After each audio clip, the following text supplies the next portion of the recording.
the Melchizedek's priesthood, and I'll abbreviate it that way, and then the Levitical this way. And we know it began with Moses and ended with Christ. It's important that we understand this distinction because what the writer in Hebrews is trying to impress upon us is that this one has concluded, and now this is the one, the order of Melchizedek, the one that Christ is the order of. That's the one that we need to be focusing on now. So just that's foundational for our discussion this morning. It's not the specific topic that I'm going to talk about. Chuck also mentioned that, I think he referred back up into verse 5, to serve the copy and shadow of heavenly things. And he wanted us to talk about these things. And as I was sitting down putting my thoughts together for what I want to talk about this morning, I thought, yeah, that's a good discussion. But the one discussion I think that's more pertinent to us and one that's very important we understand, and that's the discussion of patterns. Now, if you saw my shadow, getting back to the shadow portion that Chuck was, if you saw my shadow, what could you tell about me? Not a whole lot. You could tell I was there. You wouldn't have a lot of details. And I think that's an interesting way that the writer refers to the Mosaic law. It's a shadow of the things to come. And now Christ has come, and we understand, we can see now what the heavenly order is like. And whereas with the law of Moses, it was an abstraction. Just, now I would imagine if you made that statement to a group of Jews, they'd laugh at you. Because the law of Moses, if anything, it is a very punch list type of thing. It's got a lot of instructions to it. And but I think it's important that we understand that it was a temporary thing. It was a shadow, a foreshadow of the perfect order that Christ would establish. And if anybody's got any thoughts around that, if you disagree with yeah, Tim. Well, I was thinking about the types of shadows. The one that came to me was, 1 Peter 3, 18 through 21. I'll read that.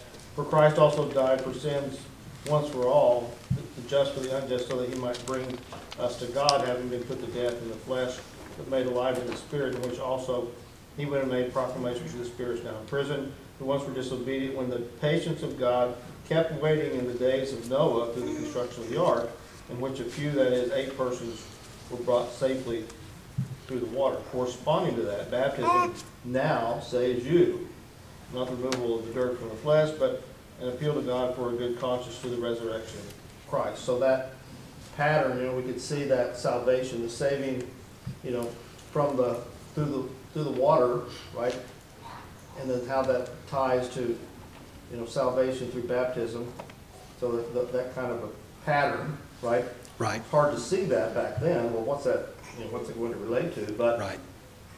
After Christ, we can now see that relationship. Right. The shadow now becomes the full vision. And yes, Nancy. Well, they had even like they followed the law, which was the shadow, but even today they want to follow the Old Testament laws, but they don't follow the whole Old Testament laws anyway because it doesn't do them any good. Right. No, and you make a very good point, and I think it's worth mentioning that that's not something peculiar to the Jews. In our time, we have people who lay claim to Christianity, but yet they refuse to follow the pattern. And that's one of the things I wanted to spend the bulk of our time on this morning. Now, I thought I would begin by just, looking at the tabernacle. We read about it in verse 5. It says that, let's see. Okay, so who served the copy and shadow of the heavenly things, as Moses was divinely instructed when he was about to make the tabernacle? For he said, see that you make all things according to the pattern shown you on the mountain. Now this is God talking to Moses. And the tabernacle was a dwelling place of God. And, under the Jewish, under the law of Moses. And it's important that we understand some things about it, because Christianity upends all of that. And it's one of the things that, as we've mentioned, that Paul and other apostles, they had to contend with this continually, trying to persuade. And I can only imagine the frustration that they must have felt at teaching this absolute better way that God had given us, and seeing so many wanting to revert back to a law that could not save them, could only condemn them. And it just must have been incredibly frustrating. But we have these writings that we can study, and we can understand what the mind of God, what God has told us about the matter, and the things that we need to be focused on. And it's interesting.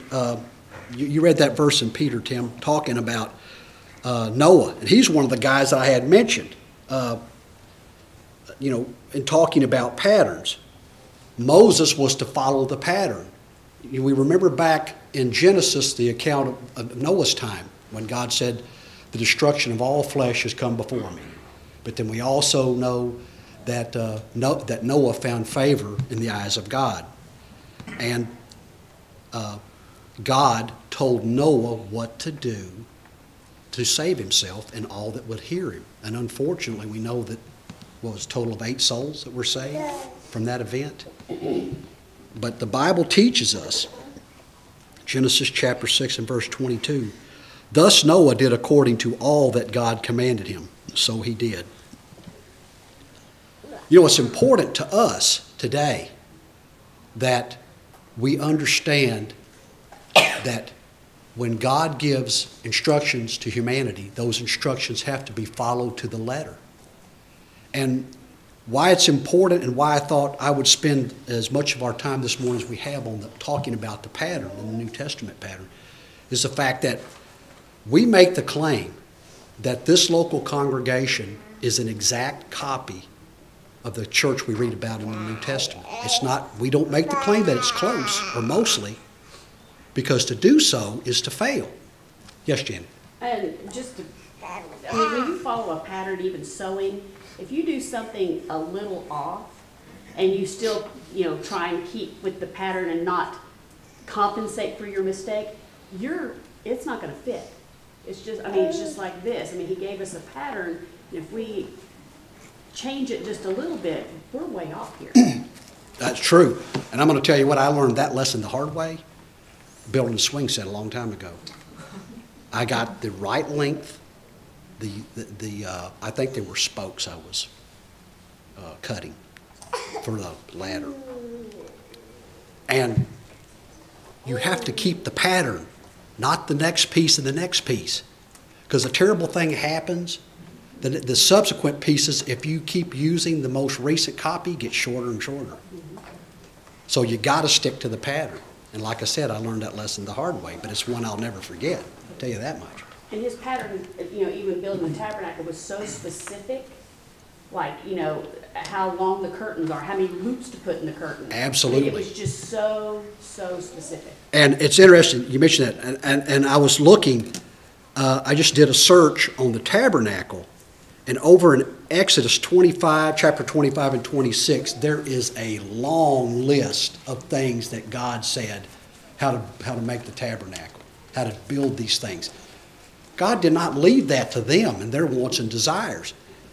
That's a lesson to us about the pattern. Follow the pattern. And to not follow the pattern is a very big mistake. Tim, would you? They'd have the Bayous, the 2 sons of Aaron. Right? They offered a strange fire. Well, what's strange about it? What's strange about it is it's not what God asked. That's right. You don't have to know what's wrong. You just have to know, here's what's right, and they didn't do it. Right. How far off it is, it doesn't matter. that is a perfect example. And I'm going to tell you what, that is a lesson that stands out in my mind continually when I think about obedience to God. Because in our day and time, well, what's wrong with it? God didn't say we couldn't do this and we couldn't do that. He didn't say that. Well, the thing about it is, God told them what to do. And those two guys deviated from that, and God struck them dead. And not only did he strike them dead, he disallowed any mourning for them, their parents, anybody. They were to be put away and forgotten. And that was a pretty harsh consequence, if you think about those of us that have been parents, to have to deal with something like that. But that is God getting our attention about patterns and disobedience. And the Bible, the Old Testament especially, is full of a lot of examples of where people did things contrary to what God told them. The results were never good, always bad. And sometimes nations suffered the consequences of disobedience. And it's important for us. We understand these things as we live our lives in the amount of time that we have that God has allotted for us. And how are we going to treat the gospel? Are we going to do it mostly, or are we going to do it all? Yes, Misty. You know, when people are too busy saying, well, God didn't say I couldn't do this, they're too busy ignoring what God told them to do.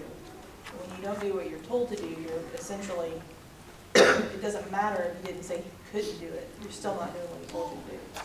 Well, and that's a good point. And think about, now, I did some cooking yesterday, and it could have been better. But here's the thing.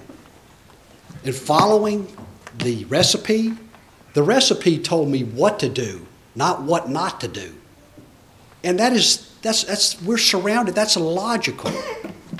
That's what the logical mind does. Follow the steps. Don't worry about, if it says a 1/4 cup of sugar, okay, that excludes, you don't have to worry about it. Well, it didn't say don't use honey. It didn't say don't use this or that. It doesn't have to. It told you what to do. And that's the very dynamic. Yes, Nancy? Well, you also had David when he was going to move the ark. And the Levites were supposed to That's carry right. the ark. They had it on a wagon, and it cost one of his men their lives because he thought he was going to hold the ark to keep it from swinging, and you were told not to touch. Right, and that's another perfect example. A well-meaning act. That wasn't just I'm going to be disobedient here. Who was the name of the guy? Was it Uzzah? Uzzah. I'm sorry? Uzzah. Uzzah, okay.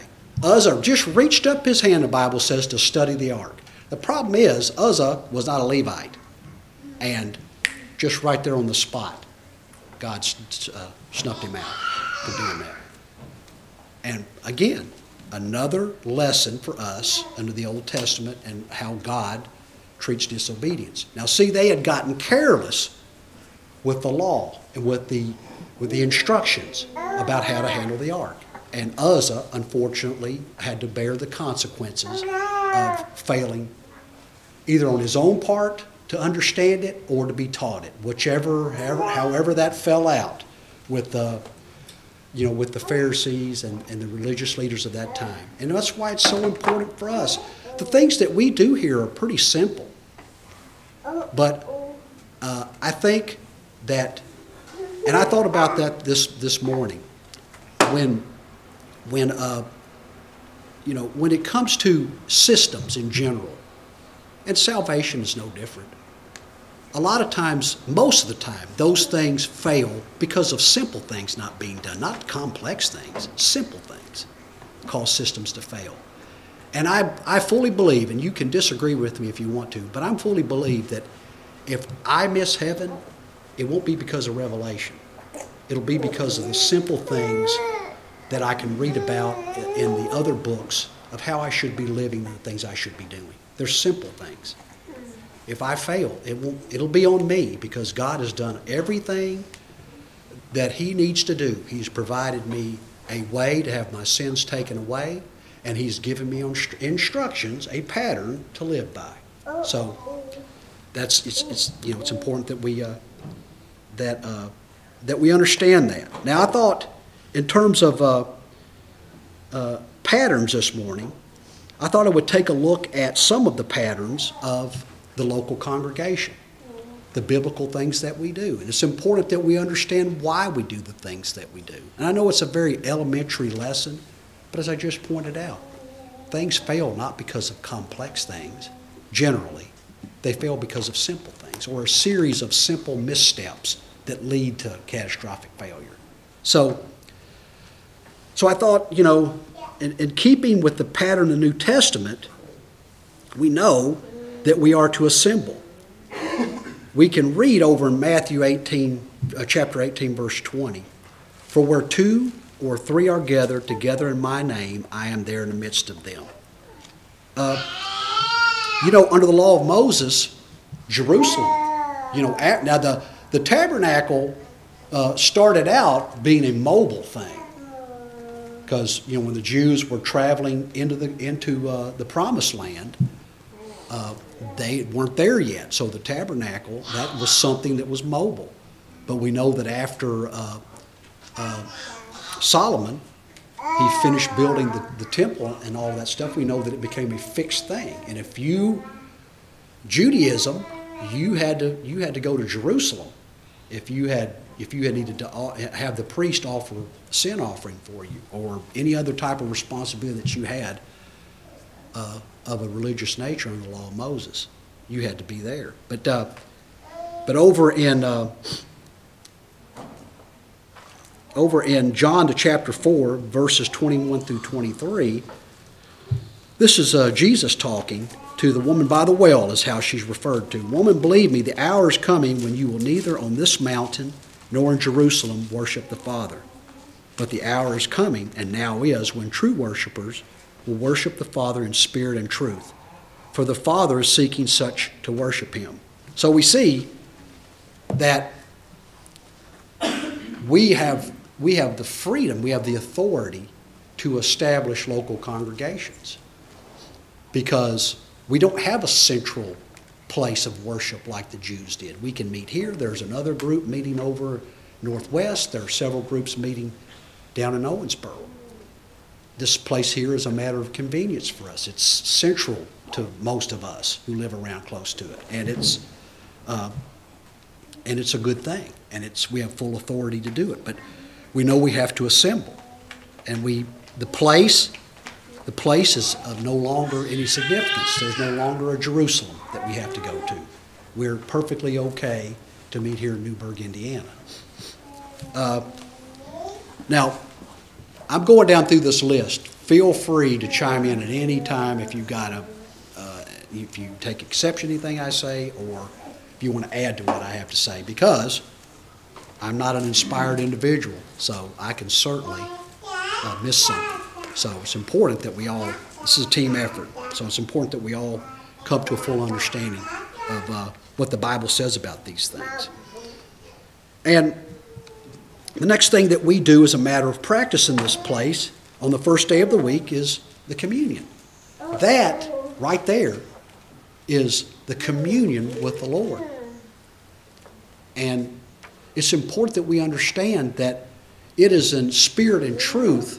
It's not a physical gathering of meals. Now, there would be a lot of people that would take exception with me in the religious world, because we don't have a fellowship hall where meals are served and we call that fellowship, because we understand that the fellowship with the Lord occurs right here. And I think, and in the passage over in Acts chapter 20 and verse 7, "Now on the first day of the week, when the disciples came together to break bread." Now to me, this indicates that the main thing they wanted to accomplish was to come together to break bread. Now you might disagree with me, but that's the way I see it. And we know that this wasn't a common meal. How do we know this? because in a few chapters above that, Paul had chastised those who were making it into a common meal. So we know that this was not a sitting down in a group and having a meal together and calling that fellowship with the Lord. We know also we can take a look over, well, I don't have the verse here, but I think it's in Matthew. No, it's Matthew 26:26. And as they were eating, Jesus took bread, blessed it, broke it, and gave it to the disciples, and said, "Take, eat, this is my body." This is the Lord sanctifying these things, these emblems that we refer to here, for this purpose. For us to come together on the first day of the week, remember Him and His sacrifice. Now, we know that in a couple more weeks, we'll have the commercial holiday that I like to refer to it as Christmas. Well, to a lot of religious world, it is a holy day. I mean, holy, holy day. But the Bible makes no mention of this day. And as far as a religious thing that the church should be concerned with. Now, I'm not trying to draft a rule to say that, you can't engage in some type of day that you want to honor the Lord. Personally, I don't know that I have the authority to do that. But I do know that concerning the things inside this building that we do as a matter of worship to God, they have to follow the pattern. Yes, Tim? Well, in that Acts 20, verse 7, on the first day of the week, it doesn't say at what time on the first day of the week. So, regardless of, we can take it at 10, we can take it whatever time we've determined here in this local congregation that we want to take the Lord's Supper, that we want to meet. It doesn't say that it meant all day long. It says that Paul preached till midnight. I'm preaching today, but I'm not planning on preaching till midnight. But let's preach till midnight, right? But if we wanted to, we could, right? Absolutely. We could the bounds of what we could do if we wanted to, but there's certain specifics and certain generalities there. That's true. And, when you think about that, now, this circumstances were different in this way. If you were hearing these things for the first time, who among us wouldn't stay till midnight to try to hear everything that God had revealed to Paul? I pretty much imagine all of us would, if we were hearing it for the first time. And, the fact that we have the written word, we can read it and we can understand those things, I think it, gives us a little bit of leeway about not having to stay till midnight. But that's an example. And Paul was an inspired writer, so we certainly see that that listening to someone speak about the Bible is certainly, or to speak about the Word of God is certainly an authorized thing. Yes, Misty? You were talking about the simple things earlier that causes a lot of processes to fail. I think we as humans like to make things complex and very ceremonial in nature.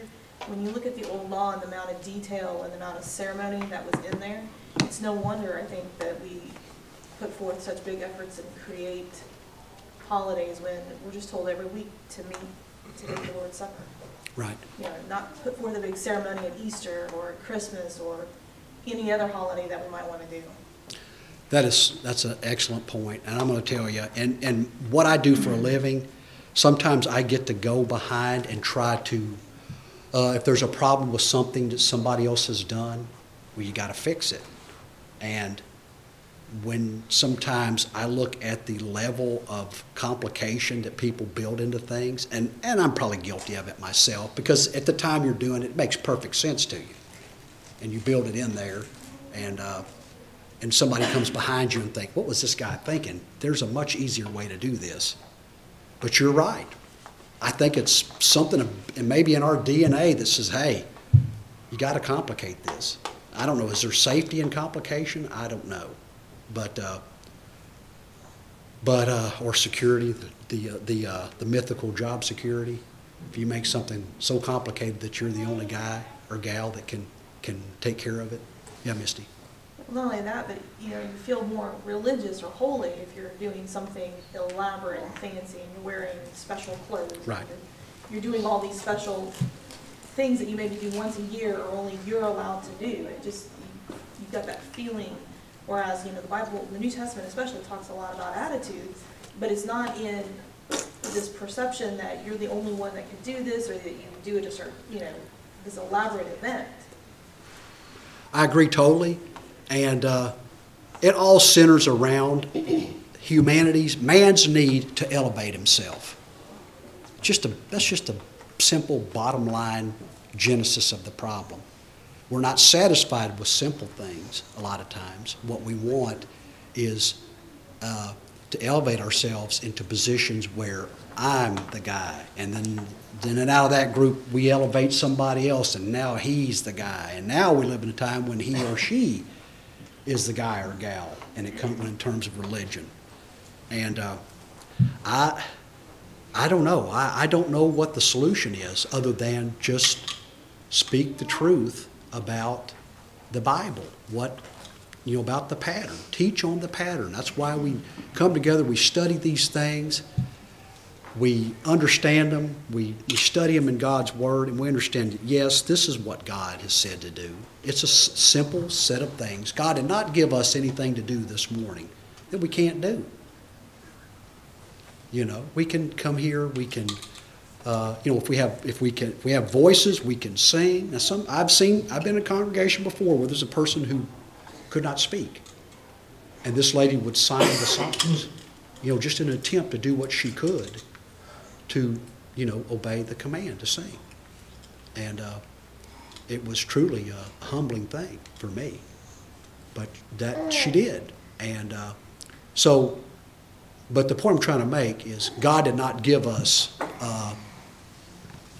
He didn't tell us to go climb Mount Horeb once a year and offer sacrifice to Him or something like that, which He could have if He'd have so chose. But it would have been difficult for people to do. But but if that's what God desired, then I guess we'd be making a trip to Mount Horeb to do that. But He didn't do that. He just said the time is coming when people will worship God in spirit and truth. And we can have a place to come. Now, we all understand, I hope all of us understand, that this is not the tabernacle, this building. It is just a physical space of expediency where we can come together and worship God. Don't have to have it. Not at all. And when this group started out, we started out in Warren and Tina's home. Just a handful of us.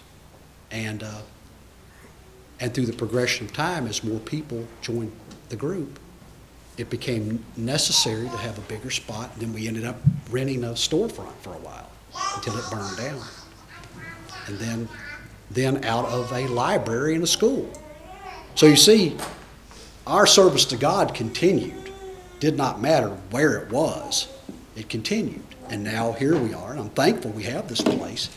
But if something was to happen to it, we'd find someplace else, some other way. Because we know that the church we read about in the first century, that the Bible says the world was not worthy of these people. And I cannot think of a higher honor that God could bestow upon a group of people than that, and to say that the world was not worthy of them. They were like nomads, caves, just, I would imagine, under a shade tree.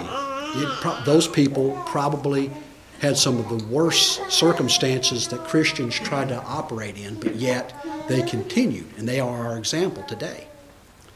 And I'm thankful to God that so far we have live in a country where the government does not interfere with us, does not try to prevent us from worshiping God. But if that changes, hopefully we will dedicate ourselves to worshiping God to the bitter end if necessary. But hopefully it won't come to that. But something to think about. Okay. And okay, so we talked about the communion and its importance and the fact that our communion with the Lord occurs during this time. And it's important we understand that. It's a simple thing. But yet, we have a lot of people in the world who have decided that's not good enough. We want to do something more for the Lord. And while it's a wonderful thing when, I got to be careful how I say this, but it's nice when people want to go above and beyond to do something nice for somebody, to honor them. But it doesn't work that way with God. God derives honor from people who simply obey Him. That is, obedience is better than the sacrifice. That's a biblical precept. So, just something for us to remember. Now, next we have, we know that here in a little bit, Tim's going to preach a lesson to us. And it's important we understand that that's part of the workings of the church. We can look at, as far as authority is concerned, we can look over in Romans chapter 10 and verse 14. Preaching, how then shall they call on him who they have not believed? How shall they believe in him of whom they have not heard? And how shall they hear without a preacher? The gospel is taught by word of mouth. And of course, we read the Bible to get the information that we're imparting, but we speak it to other people. Now, we can also live our lives in such a way that though we're not speaking, our lives declare God and honor Him in the way that we live. That's a good thing. And I have to say probably it's probably more effective than just speaking. Because if you say and do not, people pick up on that really fast. And your influence, your ability to influence their thinking, it just ends. And you never even know it or realize it. That's what's so important about the examples that we lead in terms of teaching the gospel to others. Start by living the example, and then as we have opportunity to teach the gospel to people, every person that asks for the hope that's within us, then we have that opportunity. But a lot of times it begins with the lives that we lead. People are drawn to that. Those who are really looking for God, when they see people who go against the grain of popular thought, and they start to investigate, and they realize, I need to investigate this further. And then that opportunity for that dialogue begins. And then we try to teach them as best we can. The next thing that I wanted to look at is something that we do here, singing. Over in Colossians chapter 3 and verse 16. Let the word of Christ dwell richly in all wisdom, teaching and admonishing one another in psalms, hymns, and spiritual songs, singing with grace in your hearts to the Lord. Now, we run into a lot of trouble with the religious world over this one. Because everybody has an idea of what beautiful song is. If you've listened to the radio, if you even like to listen to music of any kind, you have some that you like better than others. And usually it's because of all of the things that are blended into that. Well, it's no different in religion. People look at singing now, it's become entertainment.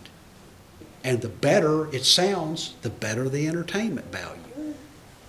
But as that passage I just read points out, that's not for entertainment.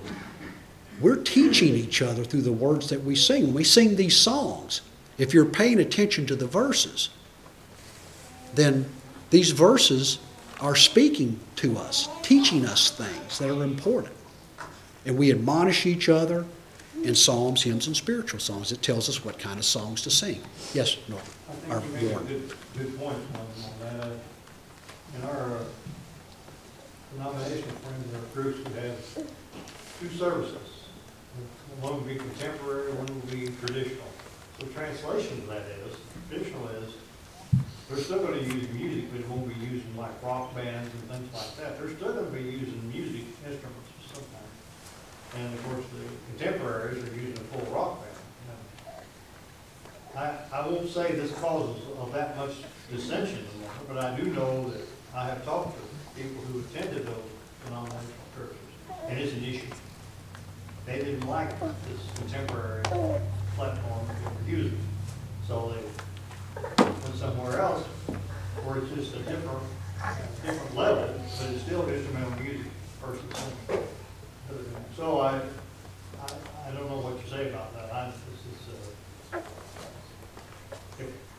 if you, as we believe and try to do, if that subject ever gets, just keep quiet, because all it does is just cause dissension and division.